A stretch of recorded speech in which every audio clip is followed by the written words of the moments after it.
O czym jeszcze chciałem powiedzieć? Bo jeszcze chciałem o czymś powiedzieć.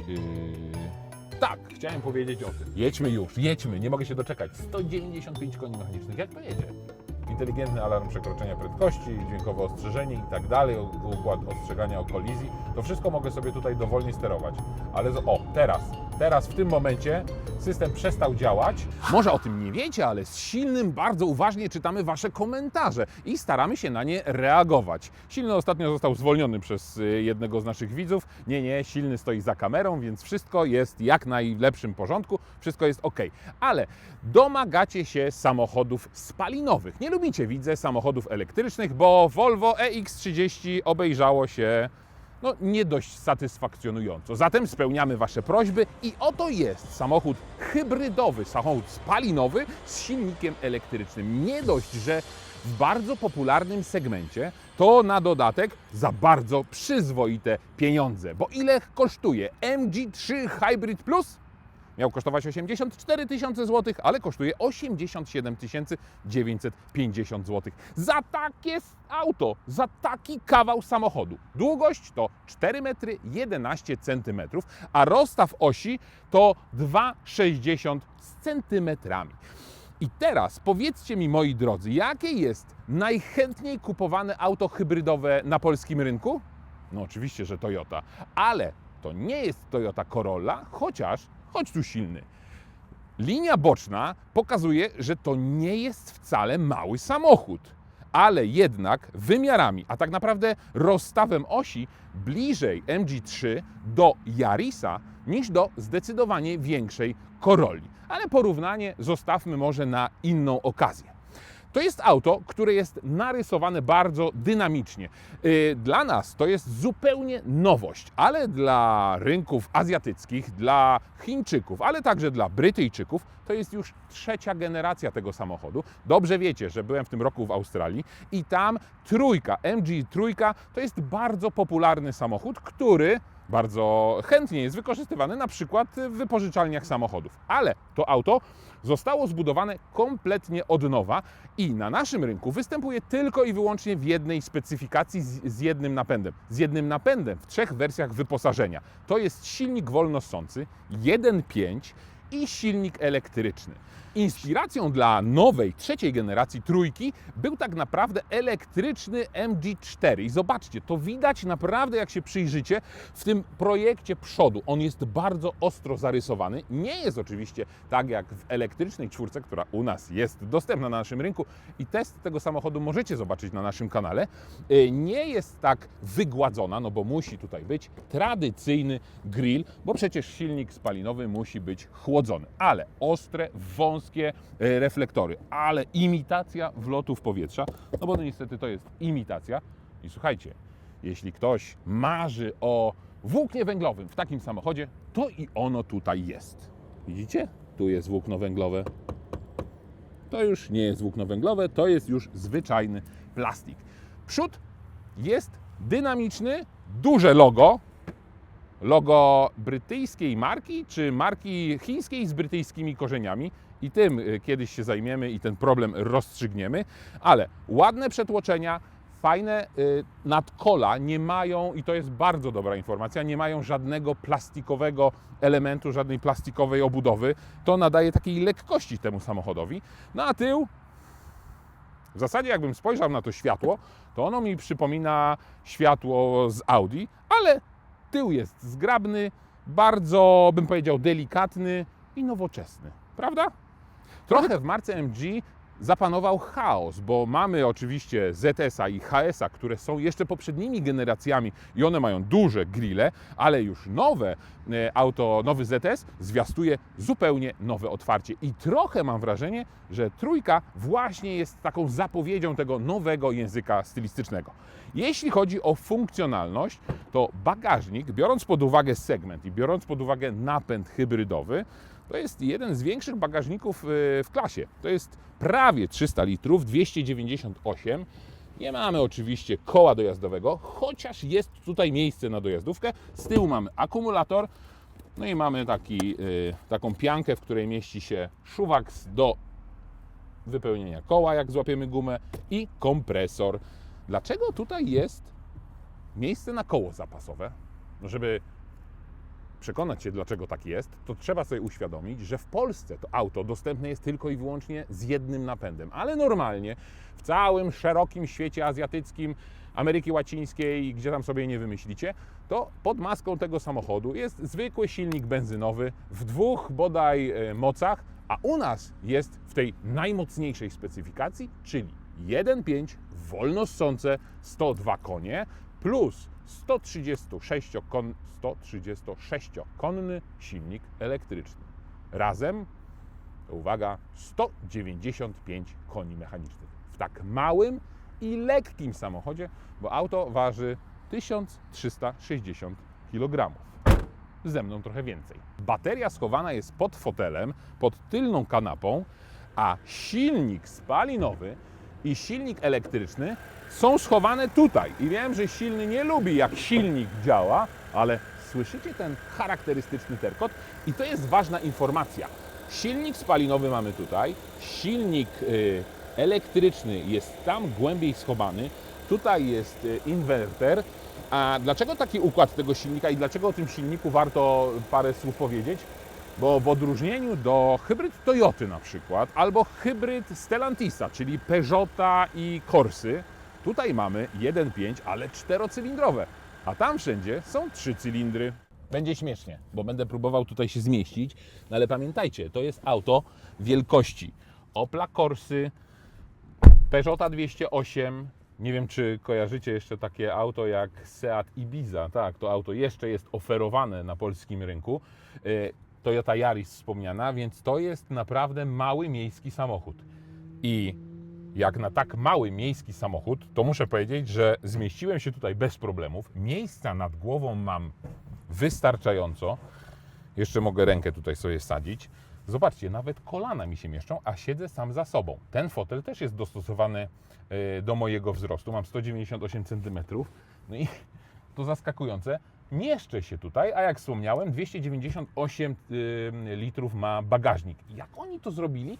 Ale pamiętam, że kiedyś inżynierowie Hondy też byli mistrzami w aranżacji przestrzeni. W Toyocie mam wrażenie, że jest trochę mniej miejsca. Mniej miejsca jest na pewno w Peugeotie, mniej miejsca jest na pewno w Corsie. No i jeszcze nie wspomniałem o jednym ważnym konkurencie. Przecież Renault Clio, a skoro Renault Clio, no to i Mitsubishi Colt, który jest klonem Renault Clio. Zostawmy konkurencję, niech sobie radzi na rynku, bo będzie musiała sprostać konkurencji w postaci MG3. Na co warto tutaj zwrócić uwagę? Mamy tutaj kratki powietrza, mamy tutaj tradycyjne USB, delikatny jakiś taki mały schowek. Tutaj mamy kieszonkę za oparciem fotela. Ta tapicerka tutaj jest materiałowa, tutaj jest sztuczna skóra. Ważna informacja jest taka, że to auto jest dostępne w 3 wersjach wyposażenia i to, które Wam pokazuję, to jest najbogatsza wersja, czyli Exclusive. I to auto kosztuje 101 000 złotych, tak jak je widzicie. Ten materiał jest przyjemny w dotyku, dość szorstki, ale sprawia wrażenie, że nie będzie się brudził. Jak coś tutaj się wyleje, to nawet będzie można to po prostu ścierą wytrzeć. Fotel jest miękki. Trochę problemem może być to, że w chińskich samochodach te fotele są zbyt miękkie, więc jestem ciekaw, jak to się będzie zachowywać po na przykład roku albo po 30 000 kilometrów. Ale jeśli chodzi o miejsce, jeśli chodzi o ergonomię, czyli to, gdzie mogę sobie oprzeć rękę tutaj na podłokietniku, to jest naprawdę wszystko w bardzo fajny sposób przemyślane. Minus za niedzieloną kanapę. Ona niestety nie ma żadnego podłokietnika, no i nie jest dzielona. Więc, żeby na przykład schować tutaj cokolwiek w bagażniku większego, to muszę, i to jest najbardziej chyba upierdliwe, że z jednej strony mam zaczep i z tej strony mam zaczep i nie jestem w stanie zrobić tego na raz. No musiałbym także schować zagłówki, żeby ten fotel, czy to całe wielkie oparcie położyć. A na domiar złego, nawet jak to się uda, to zostaje tutaj próg. Trudno, ale na plus jest to, że tutaj jest też miękka wykładzina, nie jest to plastik, no i to też jakieś takie w zasadzie w miarę jakościowe, chociaż żeby tą półkę wbić tutaj w ten klin, to boję się, że to urwę. O, ale strzeliło. A z tej strony nieco lżej. Ach, ta chińska jakość. Już tutaj ci, którzy z aptekarską dokładnością sprawdzają każdy detal, będą mogli się do czegoś przyczepić. W motoryzacji ważne są detale, zatem jeden detal, lusterko. Zobaczcie, jak ono ładnie jest wyprofilowane tutaj, a ten element to jest kierunkowskaz. On naprawdę jest fajnie zaprojektowany. No jest system kamer 360, czyli tu jest jedna, nie z 360 kamer, tylko po prostu jedna z kamer, które rzucają i tworzą ekran i widok 360 stopni. Druga rzecz, koło. W standardzie mamy 15-calowe koło, tutaj jest 16 i 16 jest właśnie w tej najbogatszej wersji. Zanim zabiorę się za macanie i sprawdzanie, jak ten samochód jest wykonany, powiem parę słów o tym, jak jest ten samochód wyposażony, bo zwracacie na to uwagę, a ja przyznaję się, trochę traktuję to po macoszemu, bo wychodzę z założenia, że jak ktoś chce kupić samochód, no to musi odrobić lekcję domową i sprawdzić sobie wyposażenie poszczególnych wersji. Ale skoro o to prosicie w komentarzach, to oczywiście do Waszych usług.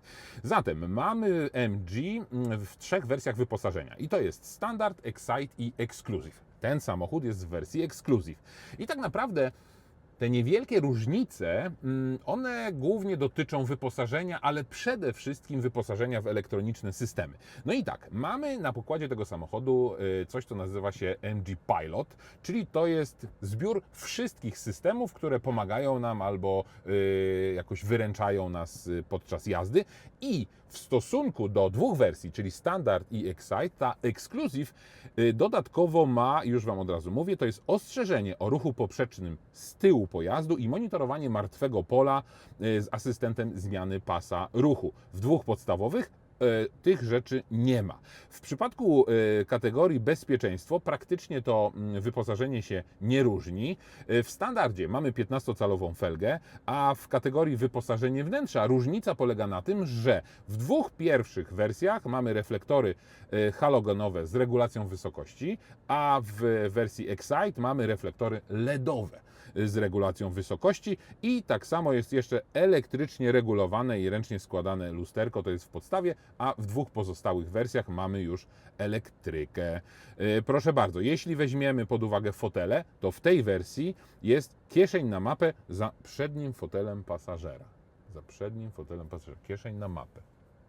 To dzisiaj używa map. No ale jest coś takiego. Tapicerka materiałowa jest w 2 pierwszych wersjach wyposażenia. Tutaj mamy tapicerkę materiałową z elementami ze sztucznej skóry, czyli mówiłem Wam, ta perforowana tapicerka. Jeśli chodzi o wnętrze, już taki komfort, no to w podstawie mamy na przykład system audio 4-głośnikowy, tutaj mamy 6-głośnikowy, ale tak naprawdę jedyną jeszcze kolejną różnicą jest tylko kamera cofania z liniami prowadzącymi. Po prostu to jest w 2 wersjach wyposażenia, czyli Standard i Excite, a tutaj mamy dodatkowo kamerę 360 stopni. Więc jak widzicie, tych różnic wcale za dużo nie ma. No jeszcze oczywiście, jeśli weźmiemy komfort, no to co? No to mamy na przykład przyciemniane tylne szyby w wersji tej najbogatszej, mamy wycieraczki z czujnikiem deszczu, no ale umówmy się, że to są rzeczy, które fajnie jest mieć, ale można spokojnie z tego zrezygnować, bo mamy podgrzewane fotele tylko w najbogatszej wersji i podgrzewaną kierownicę. W takim samochodzie podgrzewana jest też kierownica. Nie ma także przedniej osłony przeciwsłonecznej z lusterkami dla kierowcy i pasażera w podstawowej wersji. Dlaczego to jest takie ważne? No bo auto w podstawie kosztuje 87 000 złotych. W tej wersji drugiej wyposażenia kosztuje, żeby nie być gołosłownym, 94 500 dokładnie, a ta najbogatsza wersja 101 000 złotych. I znowu, biorąc pod uwagę konkurencję, no to oczywiście na przykład taki Yaris dostępny jest za 80 kilka tysięcy złotych, ale pamiętajcie, jaki tam jest silnik. 1.3 i nawet nie hybrydowy. Tutaj MG kasuje po prostu konkurencję tym napędem hybrydowym, tą wersją hybrydową, która ma 195 koni mechanicznych. Oczywiście można zwrócić uwagę na to, że Toyota ma olbrzymie doświadczenie w budowaniu hybryd. Dzisiaj jednak technologia hybrydowa nie jest nie wiadomo jakim know-how i wiele firm idzie w stronę technologii hybrydowej. Tym bardziej, że elektromobilność trochę zwolniła i wcale nie chcemy samochodów elektrycznych, wolimy samochody hybrydowe plug-in, ale Chińczycy właśnie postawili także na technologię hybrydową i ta technologia hybrydowa w ich wykonaniu, bo to jest ich patent, to jest ich technologia od A do Z, debiutuje w tym samochodzie, pojawi się także w kolejnych modelach, ale MG3 właśnie jest takim poligonem doświadczalnym. Zatem jak ten samochód będzie się spisywał za 3, 5, 10 lat, tego nie wiemy, tego Wam nie powiem, ale powiem Wam, jak on spisuje się dzisiaj. Biorąc pod uwagę, że auto ma 7 lat gwarancji, 150 000 kilometrów, no, można zaryzykować, ale to już jest indywidualna kwestia każdego z Was, kto planuje zakup takiego auta. Jeśli chodzi zatem o macanie i plastiki, tu jest twardo, tu jest bardziej miękko, chociaż to miękkie jest takie nieprzyjemnie miękkie, ale jest miękkie, jest prawdziwa nitka. Tu mamy jakiś ładny dekor, tu mamy srebrną listwę satynową. Ona jest zakończona na drzwiach, to wszystko ładnie wygląda. Tutaj mamy twardy plastik, ale dość przyjemny w dotyku. To też jest twarde, miękkie zaczyna się dopiero tutaj, a tutaj już są ślady od właśnie na przykład pasów, mam wrażenie, więc ten plastik lubi się rysować. Tunel środkowy, mamy trochę pianobleka i trochę tego pianobleka jest za dużo. W ogóle ten projekt tunelu środkowego, mam wrażenie, że on jest troszkę na siłę, czegoś tutaj brakuje. Można było w ogóle ten przełącznik zmiany biegów przenieść w inne miejsce, bo on takie duże pokrętło jakoś średnio tutaj pasuje. Mamy przyciski do hamulca pomocniczego i automatycznego hamulca. Super, że ta funkcja jest, bo mamy oczywiście trzybiegową automatyczną skrzynię. Tutaj jest przycisk wyborów trybów jazdy, ale nie to jest istotne, bo co się komu podoba, no to już jest indywidualna kwestia. Najważniejsze jest to, że tutaj dopiero pojawia się, jakoś to istotnie wyciągnąłem, bardzo słabej jakości plastik. Zarówno ten plastik, jak i ten plastik tutaj jest naprawdę nieprzyjemny, aż zgrzytają zęby, bo zobaczcie, kładę sobie telefon, no mam wrażenie, że on po prostu cały się rysuje. To dotyczy tylko tej półeczki i tylko tej półeczki, no ale szkoda właśnie, że dotyczy tych dwóch miejsc, bo on mógłby być bardziej jakiś taki gumowaty, przyjemniejszy po prostu w dotyku. Swoją drogą, ten schowek, czy ta właśnie półeczka ruchoma jest bardzo przemyślana, bo tak, z jednej strony mamy tu podłokietnik. Podłokietnik nie jest regulowany ani na wysokość, ani nie można go regulować w przód, ale mamy tą zasuwaną, mamy ten zasuwany schowek i tu możemy coś odłożyć, tu możemy coś odłożyć, więc to jest wygodne. Dodatkowo mamy taką przegródkę, która pasuje tutaj i mam wrażenie, że ona nie pasuje tutaj, ale tak jakby tutaj coś miało być, bo są takie dwie wypustki, więc może ktoś coś ukradł po prostu. Tutaj mamy zatem cup holder, albo możemy zrobić z tego schowek. Tradycyjny schowek jest przed fotelem pasażera. On też nie jest niczym wyłożony, ale wsadziłem tutaj łapę i mam wrażenie, że ten schowek w środku jest lepszej jakości niż ten plastik i ten plastik. No wiem, że to są drobiazgi i detale, ale nieprzyjemne. Kierownica jest podobna do tej z innych modeli. Ona jest spłaszczona u góry, troszkę spłaszczona na dole. Tu jest dodatkowy taki jakiś piano-blekowy dekor. Trochę dużo jest tego piano-bleka tu na tej kierownicy i wiecie, kiedy to przeszkadza? No to, że się palcuje, to tam wiadomo, ale przeszkadza to, jak świeci słońce. Parę razy miałem sytuację taką, że po prostu coś mnie tutaj oślepiło, no nie w jakiś tam dramatyczny sposób, ale jednak można byłoby to po prostu wykonać z innego materiału. Bardzo fajnie zaprojektowana jest ta kierownica, jeśli chodzi o funkcjonalność, bo tak, po lewej stronie mamy przyciski do aktywnego tempomatu, a tak naprawdę do tego całego zestawu tych przycisków, czyli MG Pilot. Oprócz guzików, czy przycisków tak naprawdę, mamy dwa mikro joysticki, nazwijmy to, i to samo mamy po prawej stronie. I tutaj możemy odbierać telefon na przykład, tutaj możemy zmieniać sobie widok i funkcję tego, co wyświetla się przed oczyma, bo mamy dwa ekrany, mniejszy przed oczyma, większy tutaj w konsoli środkowej, ale fajne jest to, że mamy i po prawej i po lewej stronie dwa funkcyjne przyciski, które możemy sobie dowolnie konfigurować. Ja zaprogramowałem sobie to w ten sposób, że z lewej strony mam widok kamery 360, bo akurat parkowałem i tego potrzebowałem, a z prawej strony ta gwiazdka to jest O, widzicie, muszę to wyłączyć. Jedno nie wyłącza drugiego automatycznie, muszę tutaj przycisnąć. A po prawej stronie ten przycisk daje mi możliwość regulacji z pozycji kierownicy klimatyzacją. Czyli jak wejdę właśnie w tę funkcję, to mogę zmniejszyć siłę nawiewu, góra, dół, zmniejszyć temperaturę i to jest super funkcja, uważam, można sobie to zaprogramować. Ten przycisk po środku zmienia tak naprawdę to, co wyświetla się przede mną, o tym mówiłem, i słabe jest to, że jeśli włączę ten jakby tryb zmiany tego, co się wyświetla na wyświetlaczu, to cały czas będę musiał tym joystickiem przełączać poszczególne funkcje i dopiero muszę to wyłączyć. To się samo nie wyłączy nawet po jakimś czasie, dlatego jak pierwszy raz wsiadłem do tego samochodu, nie zauważyłem, że to było włączone i mówię, rany Julek, gdzie tutaj ściszyć albo zgłośnić radio? Po prostu ten przycisk, czy ten joystick, który normalnie ścisza radio, no to on służy po wybraniu tej funkcji do zupełnie czegoś innego. Pod ekranem dużym mamy panel tradycyjnych przycisków i tutaj właśnie możemy zgłośnić, ściszyć radio, mamy przycisk Home, mamy szybkie wyłączenie klimatyzacji, nawiewy szyby przód-tył i wywołanie funkcji klimatyzacji. To nie jest zmiana na przykład regulacji siły nawiewu, tylko wywołanie okienka klimatyzacji, no i tutaj możemy sobie majdrować. Tak samo jak w innych autach. Beznadziejne jest to, że nie mogę ustawić sobie wiania na szybę i na siebie, mogę tylko na szybę i na nogi. Ok, mamy tryb auto. Tryb auto ogranicza się tak naprawdę do maksymalnej siły nawiewu. Nienawidzę tego, ale mamy tutaj oczyszczacz powietrza. Proszę bardzo, i to w standardzie. I właśnie na tym okienku możemy też włączyć podgrzewanie foteli i podgrzewanie klimatyzacji. Kierownicy, no właśnie, czujny jak ważka. Poniżej mamy przycisk awaryjnych świateł i tutaj mamy USB i tutaj mamy gniazdo zapalniczki. Co ciekawe, mamy dwa porty USB, nowe i stare. Jedno służy do ładowania, a drugie służy do sparowania samochodu, bo oczywiście Car Apple Play i wszystkie te systemy, które powodują, że telefon możemy w prosty sposób połączyć. Niestety nie ma tutaj ładowarki indukcyjnej.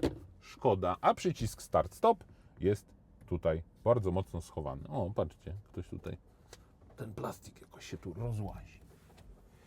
O czym jeszcze chciałem powiedzieć? Bo jeszcze chciałem o czymś powiedzieć.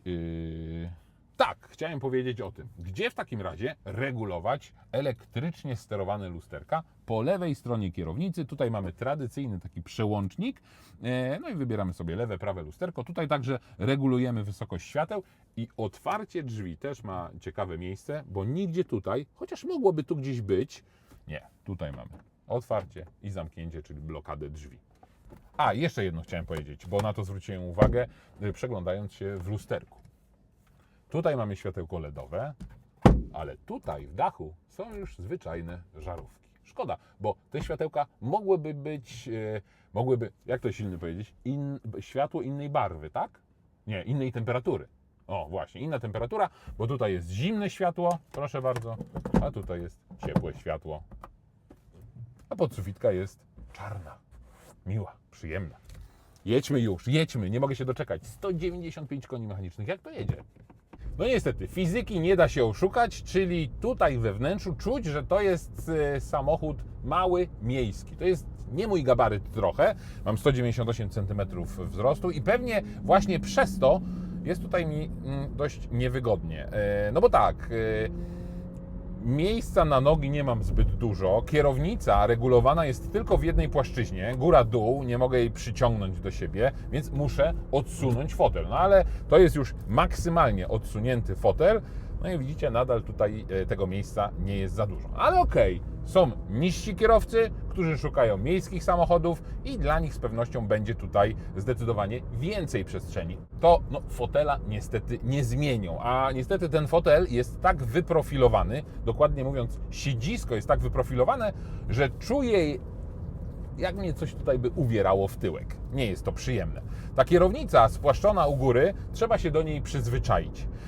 No dobra, ale napęd 1.5 wolno ssące, 102 konie i teraz tak, jeśli chodzi o moment obrotowy, to ten moment obrotowy jest dostępny dość wysoko, podobnie zresztą jak moc maksymalna. Mówimy o silniku spalinowym, bo moc jest dostępna przy 6000 obrotów. No to jest dość wysoko. Moment obrotowy 128 Nm z silnika benzynowego gdzieś w okolicach 4000. Ale biorąc pod uwagę, że ten 136-konny silnik elektryczny ma dodatkowych 250 Nm, no to uwaga, robi nam się sumarycznie, chociaż tak naprawdę nie sumujemy, tylko dodajemy to i przenosimy tę wartość na koła, czyli na kołach mamy 450 Nm. Wyobrażacie to sobie? 450 Nm w takim małym aucie, a zatem w trybie normal wciskam pedał gazu. No i to przyspieszenie jest, ale no, spodziewałbym się po 200 koniach takiego mocniejszego wciskania w fotel. Dodatkowo ten silnik zaczyna tak nieprzyjemnie brzmieć, no bo wkręca się na obroty. Być może. To jest kwestia tej skrzyni biegów, która tutaj jest, a mamy tutaj do czynienia, uwaga, z automatyczną skrzynią trzybiegową i to nie jest CVT, bo CVT jest dostępna z normalnym silnikiem spalinowym. Oczywiście nie na naszym rynku. U nas jest tylko i wyłącznie ta automatyczna trzybiegowa, jak mówi producent, skrzynia. O, słyszycie, jak się teraz samochód wkręca na obroty? Bardzo nieprzyjemnie.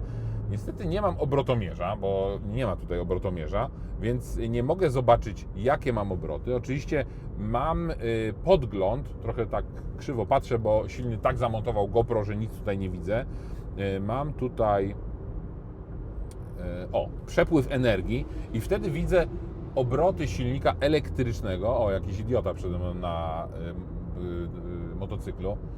Idzie wiosna, będą warzywa kiedyś. Bardzo mi się to podoba, takie hasło reklamowe motocyklistów. Więc mamy obroty silnika spalinowego. Dobra, 2000 mam teraz, wciskam pedał gazu. O, i momentalnie obroty rosną do 4000, ponad 4000 i wtedy ten silnik robi się nieprzyjemnie hałaśliwy. No dobra, dużym plusem tego samochodu ma być olbrzymia, jak na tak nieduże auto, moc 195 koni mechanicznych i niskie spalanie. Teraz kilka razy mocno przyspieszyłem, więc trochę zaburzyłem tę całą ekonomię jazdy, ale normalne spalanie podczas mojej normalnej jazdy to jest 5,7 litrów. To jest zdecydowanie więcej niż podaje producent, bo producent podaje, że auto potrafi zużyć 4,4 litra na 100 km. To jest rewelacyjny wynik, gdyby się potwierdziło, ale nawet te 5,5 litra przy takim potencjale i takiej mocy to też nie jest wynik zły. No ale jakbyśmy tak jechali i mocniej, i dynamiczniej wciskali pedał gazu, a ten samochód kusi, żeby wcisnąć ten pedał gazu, no to spalanie przekracza 6 litrów i pewnie mogłoby być jeszcze wyższe. Słowo jeszcze trzeba powiedzieć o tej skrzyni biegów. Sam producent oczywiście wie, jak technologicznie jest to rozwiązane, ale polski oddział MG nie do końca jeszcze chwali się, czyli przypuszczam, że jeszcze też nie do końca wiadomo, jak to wszystko jest technicznie rozwiązane. Trzybiegowy automat, w którym nie czujemy poszczególnych biegów. Ta tradycyjna skrzynia CVT bezstopniowa, tutaj ona ma zaprogramowane 8 biegów takich, żebyśmy poczuli po prostu, że te biegi zmieniamy. No ale w przypadku tego automatu trzybiegowego, jak wciskam pedał gazu, to w zasadzie nie czuję tych poszczególnych biegów. Przyspieszanie jest liniowe i nawet do prędkości autostradowych nie czuć tych poszczególnych, tych kolejnych biegów. W mieście dobre to jest rozwiązanie, bo to jest tak naprawdę rozwiązanie skrzyni bezstopniowej i jako taką ją tutaj odbieram. I do miasta gwarantuje to płynną jazdę, chociaż jazda w korku trochę mam wrażenie, że robi się nerwowa, zdecydowanie jeśli jedziemy ręcznie, nożnie dodając gazu, bo teraz uwaga, bo uważam na tych motocyklistów, bo to jacyś wariaci, no zobaczcie, no. Bo jeśli włączymy sobie tego autopilota, no to autopilot ustawiam na prędkość nieco wyższą niż samochód, który jechał przede mną. Teraz nie używam pedałów, ani gazu, ani hamulca. Samochód przyspiesza. przyspiesza do zadanej prędkości. Mogę tutaj jechać 120, więc ustawiam na 120. I tak, samochód MG Pilot utrzymuje auto w pasie ruchu. Auto zwalnia w stosunku do samochodu, który jedzie przede mną. Mogę ten dystans sobie skrócić. Teraz mam najkrótszy dystans z możliwych. Są 3 stopnie. No i wszystko tutaj działa sprawnie. Zobaczcie, nawet teraz jadę w łuku i ten asystent utrzymywania samochodu w pasie ruchu działa. Dostałem teraz komunikat: przytrzymaj kierownicę. Na razie system jest aktywny. Ja nie chwytam kierownicy. Oczywiście z premedytacją to robię. Zobaczymy, kiedy system albo przestanie działać, albo po prostu zacznie auto hamować. Ale jak to teraz wygląda? Tak, przytrzymaj kierownicę, ale cały czas ten asystent utrzymuje auto w pasie ruchu, a to już jest dobra minuta, jak sobie tak jadę, mówiąc do Was. Cały czas mam brzęczyk. Oczywiście te systemy poszczególne mogę wyłączać i Pilot MG, proszę bardzo, inteligentny alarm przekroczenia prędkości, dźwiękowe ostrzeżenie i tak dalej, układ ostrzegania o kolizji, to wszystko mogę sobie tutaj dowolnie sterować. Ale teraz w tym momencie system przestał działać, no i niestety samochód zaczął zjeżdżać z pasa ruchu. No ale dostałem komunikat i wizualny, i dźwiękowy, więc mogłem po prostu się do tego przyzwyczaić. To nie jest taki system, który działa na przykład w grupie Volkswagena, że samochód potrafi już, na wypadek gdybym zemdlał, sprowadzić bezpiecznie auto na pas awaryjny. No nie, tutaj takiej technologii jeszcze nie ma, choć te technologie pojawiają się i tych trybów jazdy i wyborów jest zdecydowanie więcej. Ale żeby nie być gołosłownym, te 5.7 nie wzięło się znikąd. Trochę teraz dynamiczniej przyspieszałem, więc wyzeruję teraz licznik spalania. Jedziemy ekspresówką, jedziemy z dozwoloną prędkością. Zaraz przyspieszę, bo tutaj mogę jechać 120. Mam ustawione to na tempomacie. Proszę bardzo, włączam tempomat, przyspieszam do 120 i zobaczymy, jakie to spalanie będzie przy takiej przepisowej jeździe na drodze szybkiego ruchu.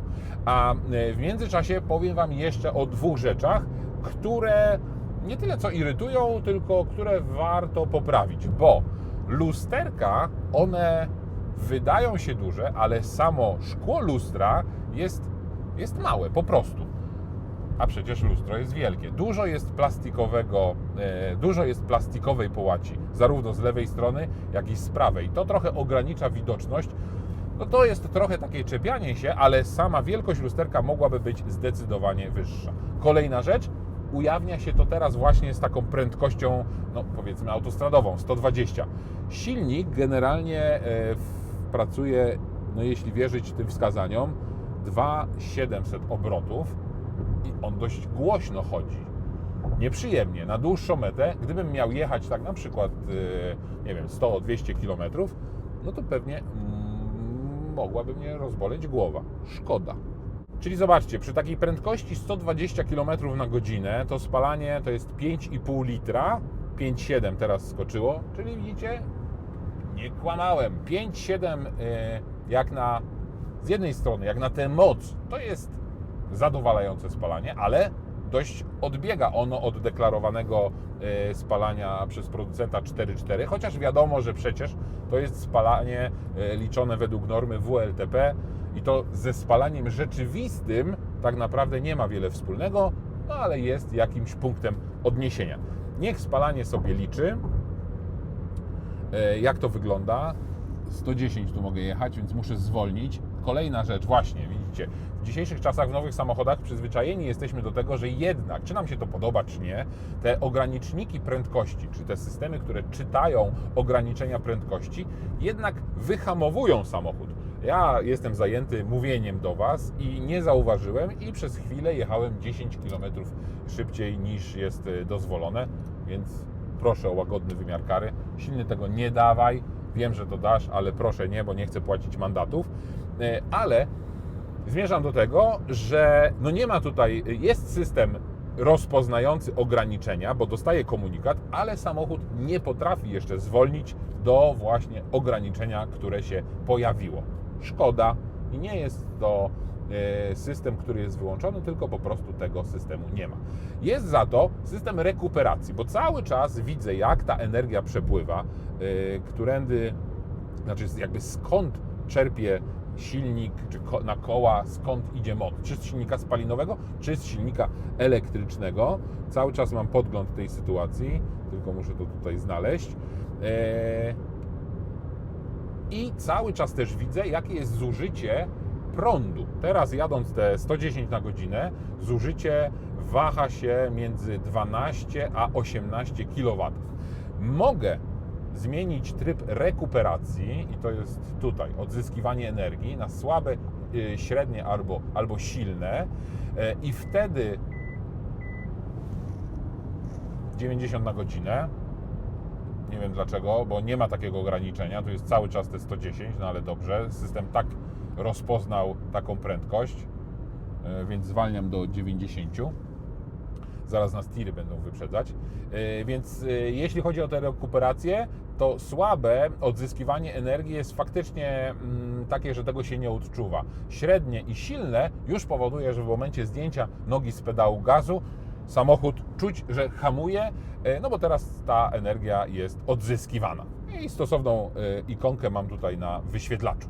Reasumując, biorąc pod uwagę gabaryty samochodu, mamy do czynienia z trochę międzysegmentowym samochodem i to jest taki zabieg trochę, pamiętacie kiedyś Skoda tak działała, że wpisywała się w segment, tworzyła nieco większe auto i za relatywnie podobne pieniądze oferowała więcej przestrzeni, więcej samochodu. Tutaj mamy podobnie. To jest auto w segmencie samochodów miejskich, czyli jest konkurencją Yarisa, ale jest większe zdecydowanie od Yarisa, ale mniejsze zdecydowanie od Corolli. To jest auto wielkości Hyundai'a i20, Opla Corsy, Peugeota 208, czyli patrząc na konkurencję trzeba właśnie szukać między Renault Clio, między Mitsubishi Coltem, między tymi samochodami, które wymieniłem. Tylko że tam, choć są hybrydy, to są słabsze hybrydy, bo na przykład Clio ma moc 140 koni mechanicznych. Jeśli dobrze pamiętam Renault, jeśli dobrze pamiętam Opel, czyli Stellantisy, czyli Corsa, czyli Peugeot mają najmocniejszą hybrydę o mocy 136 koni mechanicznych albo 100 koni mechanicznych. Nawet Toyota, ten Yaris jest dostępny w wersji spalinowej, jest dostępny w wersji hybrydowej 116 i w wersji hybrydowej 130 koni mechanicznych. Więc żaden samochód tak naprawdę nie oferuje nam aż takiej mocy prawie 200 koni mechanicznych i potężnego momentu obrotowego. Jeśli to bierzemy pod uwagę, to tutaj mamy tak naprawdę za najmniejsze pieniądze tak naprawdę najmocniejsze auto. Ale będziemy musieli się pogodzić, że zawieszenie, o tym nie powiedziałem, zawieszenie jest dość sztywne i na takiej drodze ekspresowej nie ma z nim problemów, ale jeśli wjedziemy na bardziej dziurawą drogę, to nie dość, że będziemy czuć, jak ono jest sztywne, to jeszcze będziemy je słyszeli, bo ono lubi trochę pohałasować. Będziemy musieli się również pogodzić z tym trochę wyjącym silnikiem przy wyższych obrotach, ale znowu odnosząc to na przykład do Toyoty Yaris, tam mamy do czynienia jeszcze ze skrzynią CVT, albo to jest Multidrive S, chyba że wybierzemy auto z eCVT, czyli też z bezstopniową skrzynią, ale zupełnie innym rozwiązaniem. Więc musimy to sobie wszystko dobrze poukładać i zdecydować. Bez wątpienia samochód ten wygląda atrakcyjnie, w środku dobrze jest zmontowany, z niezłych materiałów, drażnią te szczegóły, te twarde plastiki, ale jeżdżę tym autem kilka dni i każdy mówi, jak nieźle ten samochód wygląda. Dobra, to sprawdźmy jeszcze spalanie. Długoterminowo z 48 km to jest 7,3. Trochę przerażające. Ale od resetowania komputera, czyli przez 15 km na takiej trasie szybkiego ruchu przy stałej prędkości praktycznie 100-110 km mamy 5 litrów. I nie powiedziałem jeszcze o ważnej rzeczy. Mamy do czynienia z hybrydą, zatem bateria tutaj nie jest jakaś duża. To jest 1,8 kWh, czyli system jest tak skalibrowany, żeby wspierać silnik spalinowy przy ruszaniu, no ale szybko tą energię wydatkować i szybko się też naładować. Stąd ten monitor energii, możemy śledzić, w którą stronę ten prąd akurat idzie. Teraz cały czas jadę w trybie hybrydowym, czyli zarówno pracuje silnik spalinowy, jak i silnik elektryczny. I tutaj nie ma czegoś takiego, że silnik spalinowy jest generatorem prądu dla silnika elektrycznego. Nie, tutaj tak samo moc i moment z silnika spalinowego wędrują od razu na koła. Czy ta stosunkowo duża moc przekłada się jakoś na przyspieszenie? 8 sekund do setki to jest przyspieszenie, jakie możemy osiągnąć w tym samochodzie. Nie czuć tego, powiem Wam. Może z elastycznością jest lepiej, ale jeśli chodzi o takiego 0 do 100, to nie ma takiego poczucia wciskania w fotel, a prędkość maksymalna ograniczona jest do 175 km na godzinę. Musimy do tego przywyknąć, że już nie będziemy szybciej jeździć.